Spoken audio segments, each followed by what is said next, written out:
থামিয়ে দেওয়ার বিষয়টা কি বুঝিনি আমি। উনি কথা বলতে চেয়েছিল, আপনি ওনাকে থামিয়ে দিয়েছিলেন।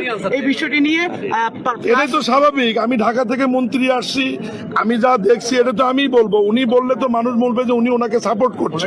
মাননীয় মন্ত্রী, আপনি গতকালকে যে বক্তব্যটি ঘিরে সামাজিক যোগাযোগ মাধ্যমে ব্যাপক আলোচনা হচ্ছে যে আপনি বলেছেন চট্টগ্রাম ঠিক আছে, পানির উপর ভাসছে না, সেই বিষয়টি নিয়ে আসলে আপনি আগে আসেন।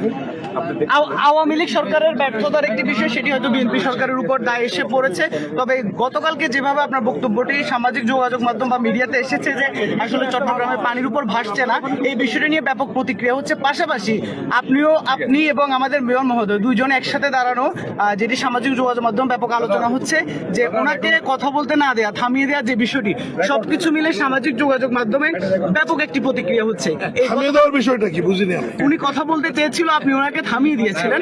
এই বিষয়টি নিয়ে এটাই তো স্বাভাবিক। আমি ঢাকা থেকে মন্ত্রী আসছি, আমি যা দেখছি এটা তো আমিই বলবো। উনি বললে তো মানুষ বলবে যে উনি ওনাকে সাপোর্ট করছে। আমি যেহেতু দেখতে আসছি, বিষয়টা তো আমিই বলবো। আর এই মাইকটা আমার হাতে দেন, আপনি একটু আমার প্রশ্নের উত্তর দেন। কাল থেকে যে আপনি আমার সাথে ঘুরছেন, আপনি কোথায় পানি দেখেছেন বলেন, পানি প্লিজ উত্তরটা দেবেন। আগ্রাবাদে ছিল সিএসসিআর এর সামনে প্রবর্তক মোড়, যেখানে পানির একেবারে জটলা, যেখানে আমি আসার পর এখন পর্যন্ত আপনি যে ঘুরছেন আমার সাথে, আপনি ভাই আবার এই প্রশ্ন